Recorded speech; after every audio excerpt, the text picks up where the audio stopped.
अनिका, ये तो वाकई में यूजलेस है। मुझे तो समझ नहीं आता कि आखिर तुम किस चीज का इंतजार कर रही हो। अगर तुम्हें लगता है कि ये किसी दिन टाटा या अंबानी बन जाएगा तो ये ख्याल अपने दिमाग से निकालो। बी प्रैक्टिकल, इससे कुछ नहीं होने वाला। मैंने तुम्हें प्रेरक से इंट्रोड्यूस करवाया था ना, क्या वो तुम्हारे लिए सही नहीं है? ये बोलते हुए चित्रा ने अनिका की ओर देखा और फिर मुंह बनाते हुए बोली, मुझे तो इसे देखकर ही गुस्सा आ जाता है। आप समझ ही गए होंगे कि यहाँ बात नक्श की हो रही है। आपको मेरी लाइफ की इतनी टेंशन लेने की कोई जरूरत नहीं है। मैं बच्ची नहीं हूं।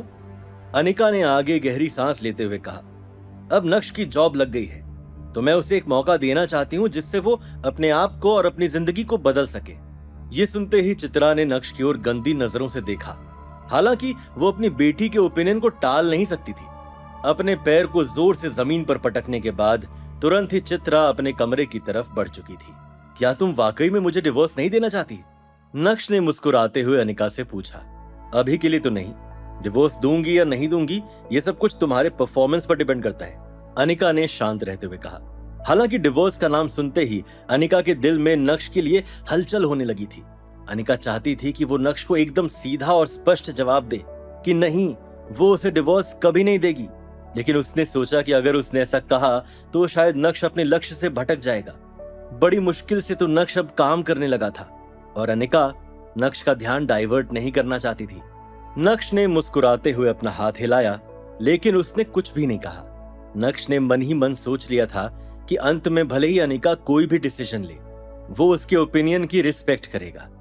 क्योंकि जब से अनिका और नक्श की शादी हुई थी, नक्श को लेकर अनिका के ऊपर पूरे जावेरी खानदान का प्रेशर था और उस प्रेशर को अनिका ने अकेले झेला था।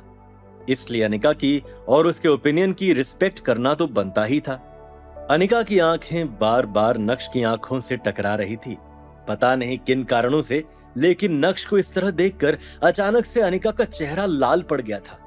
क्या तुम्हारा यहीं बैठने का इरादा है? कमरे में नहीं चलना चाहते?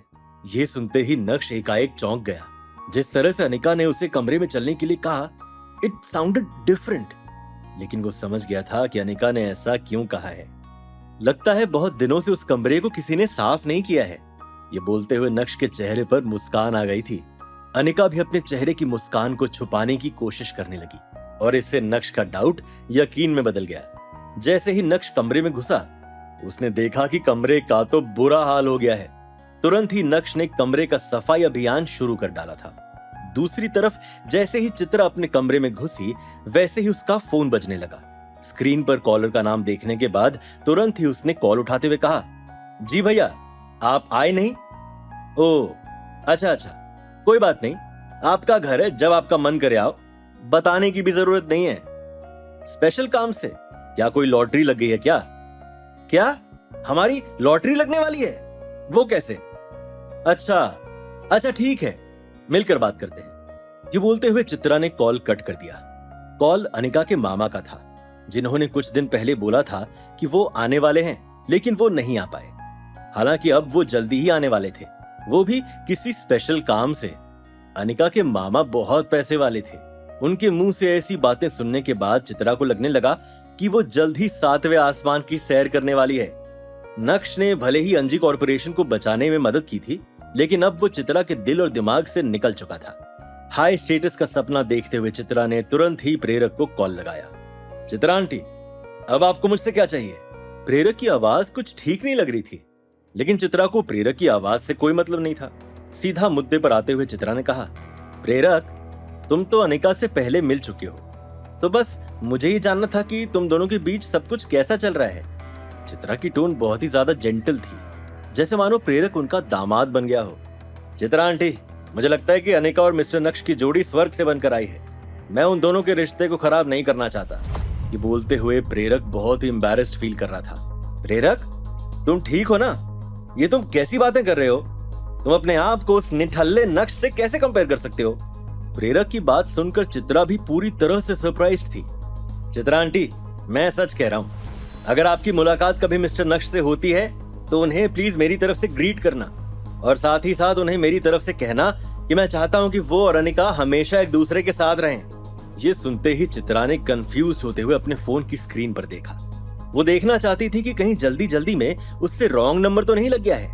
प्रेरक, तुम्हें कोई मिसअंडरस्टैंडिंग तो नहीं हो गई? चित्रा ने पूछा। चित्रा आंटी, मुझे कोई भी मिसअंडरस्टैंडिंग नहीं हुई है। चलिए, मुझे थोड़ा काम है, मैं आपसे बाद में बात करता हूँ। ये बोलते हुए प्रेरक ने कॉल कट कर दिया। चित्रा को कुछ भी समझ में नहीं आ रहा था कि अचानक से प्रेरक को क्या हो गया है। सब कुछ तो एकदम सेट था और इतनी सी देर में ऐसा क्या हो गया जिससे पूरा मामला बिगड़ गया। गुस्से में चित्रा ने अपने फोन को बेड पर फेंका ही था कि तभी घर के दरवाजे पर घंटी बजी। कौन है? ये बोलते हुए तुरंत ही चित्रा अपने कमरे से बाहर आई और लिविंग रूम से होते हुए दरवाजे की तरफ बढ़ी। दरवाजा खोलते ही चित्रा ने देखा कि बाहर प्राची खड़ी थी। अरे प्राची, तुम आओ आओ।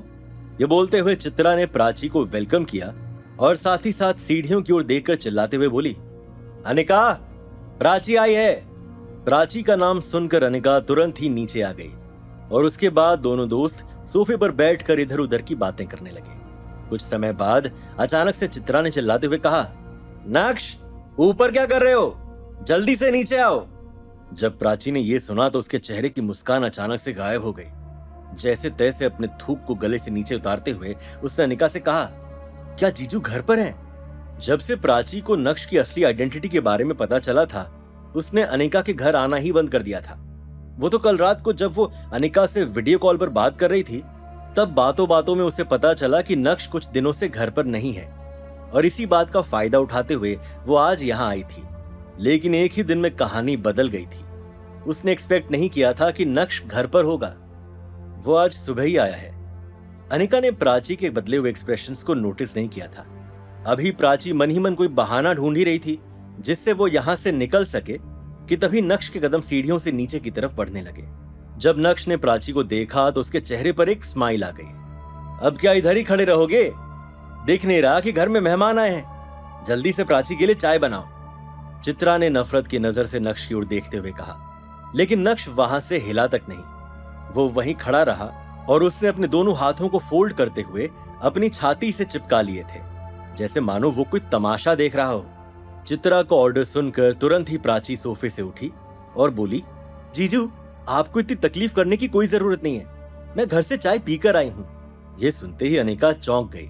प्राची, तुम्हें आज हो क्या गया है? मुझे ऐसे क्यों लग रहा है जैसे तुम्हारे साथ कुछ गड़बड़ है? शक करते हुए अनिका ने कहा, अरे नहीं, ऐसा कुछ भी नहीं है। वो बस मैं कल रात को थोड़ा लेट सोई, इसलिए थोड़ा सर भारी हो गया है, इसलिए मैं चाय पीकर ही आई थी। प्राची ने अनिका को समझाने की कोशिश की। इस समय चित्रा को भी कुछ अजीब लग रहा था। प्राची की हरकत देखकर उसे अचानक से प्रेरक की बातें याद आने लगी। इस यूजलेस इंसान से सभी लोग डर क्यों रहे हैं? चित्रा ने मन ही मन सोचा। ठीक है, तो जाओ और प्राची के लिए थोड़े फ्रूट्स कट कर दो। चित्रा ने एक बार फिर से नक्श की ओर देखकर चिल्लाते हुए कहा, चित्रा आंटी, उसकी कोई जरूरत नहीं है, मेरा गला बहुत खराब है। ओह शिट, मैं एक काम तो भूल ही गई। चल अनिका, मुझे जाना होगा। प्राची में अब वहां और रुकने की हिम्मत नहीं थी। हालांकि नक्श ने अभी तक कुछ भी नहीं कहा था, लेकिन प्राची को महसूस हो रहा था कि उसे नक्श की तरफ से प्रेशर आ रहा है। अरे क्या हो गया, आज इतनी जल्दी जा रही हो? नक्श ने मुस्कुराते हुए प्राची से कहा। हाँ, वो मुझे अचानक से काम याद आ गया है। अगर आज वो काम नहीं किया तो आलोक फिर से गुस्सा हो जाएंगे। हाथ हिलाते हुए प्राची ने कहा, ठीक है, अगर तुझे कोई इंपॉर्टेंट काम है तो मैं भी तुझे नहीं रोक सकती। ये बोलते हुए अनिका ने सबसे पहले नक्श की ओर देखा और उसके बाद प्राची की ओर देखकर बोली, वैसे तू यहाँ आई कैसे? तेरी कार तो मुझे कहीं नजर नहीं आ रही। हाँ, कार सर्विस में दी है, प्राची ने मुस्कुराते हुए कहा। मैं ऑटो ले लूंगी यार, तुम्हें ऑटो से जाने की कोई जरूरत नहीं है। आज नक्श अपने बॉस की कार लेकर आया है, वो तुम्हें छोड़ देगा। ये बोलते हुए चित्रा ने नक्श की ओर इशारा किया। ये सुनते ही प्राची ने सरप्राइज होते हुए नक्श की ओर देखा, और देखती भी क्यों नहीं, उसे भानुशाली ग्रुप के नए सीईओ यानी नक्श की असली आइडेंटिटी जो पता थी। अरे नहीं, इसकी कोई जरूरत नहीं है, मैं ऑटो या कैब ले लूंगी। बस प्राची अब रोने ही वाली थी। प्राची, वैसे भी ये घर में बैठकर मेरी छाती पर मूंग दलेगा, कुछ काम नहीं है इसके पास, तुम्हें इसके साथ इतना पोलाइट होने की जरूरत नहीं है। चित्रा ने नक्श की ओर देखते हुए एरोगेंट टोन में कहा। नक्श ने गहरी सांस ली और अपनी छाती से उन दोनों हाथों को आजाद करते हुए बोला, ज्यादा टाइम वेस्ट मत करो, तुम्हें जरूरी काम है ना, चलो चलते हैं। अब चूंकि नक्श ने प्राची को ऑर्डर दे दिया था तो भला वो रिजेक्ट कैसे कर सकती थी। प्राची ने अपना सर नीचे झुकाया और चुपचाप नक्श के पीछे पीछे चल पड़ी। नक्श ने अपनी नई स्पोर्ट्स कार स्टार्ट की और 10 मिनट के अंदर अंदर वो कार सड़क पर दौड़ने लगी। तुम मुझे यहीं उतार दो, मैं ऑटो या कैब ले लूंगी, प्राची ने डरते हुए कहा। नक्श ने एक हाथ से स्टीयरिंग व्हील पकड़ा हुआ था और दूसरे हाथ से अपने कान को खोद रहा था। क्या क्या कहा तुमने?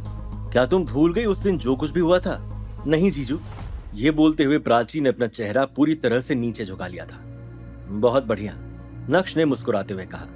तुम्हें नर्वस होने की जरूरत नहीं है, क्योंकि अब मैं उस घर से बाहर आ ही गया हूं तो तुम्हें तुम्हारी मंजिल तक छोड़ दूंगा। कोई बड़ी बात नहीं है। थैंक यू जीजू। प्राची कुछ ज्यादा ही शाय फील कर रही थी। ये सुनते ही नक्श जोर से हंसा, लेकिन उसने कुछ नहीं कहा। उसने अपनी कार को प्राची के घर की तरफ मोड़ दिया था। आज सूरत शहर में कुछ ज्यादा ही ट्रैफिक था। शायद किसी पॉलिटिशियन की रैली निकलने वाली थी, इसलिए ट्रैफिक को डाइवर्ट कर दिया गया था। अभी नक्श की कार एक ट्रैफिक सिग्नल पर हरी बत्ती का इंतजार कर ही रही थी कि तभी अचानक से उसे एक आवाज सुनाई दी। अरे ये तो नक्श है ना? नक्श, क्या बात है, स्पोर्ट्स कार। उस आवाज को सुनकर जैसे ही नक्श ने अपना सर घुमाया, उसने देखा कि उसके पास वाली कार में और कोई नहीं बल्कि मैम्बो अंकल बैठे थे। नक्श को उस इंसान से मुंह नहीं लगना था, लेकिन वो भला क्या करता। उसकी कार के आगे और भी बहुत सारी कार्स थी, इसलिए वो इस सिचुएशन से भाग भी नहीं सकता था। नक्श, लगता है कि तुम्हारी लाइफ काफी बदल गई है। करोड़ों रुपए की स्पोर्ट्स कार चला रहे हो। ये बोलते हुए मैम्बो अंकल का ध्यान प्राची की ओर गया, जिसका फिगर बहुत ही ज्यादा सेक्सी था। ओह, मुझे लगा कि तुम अमीर हो गए, लेकिन तुमने तो अपने लिए एक अमीर लड़की ढूंढ ली। वैसे लड़की बहुत ही खूबसूरत है। नाम क्या है? तुम्हें उसका नाम जानकर क्या करना है?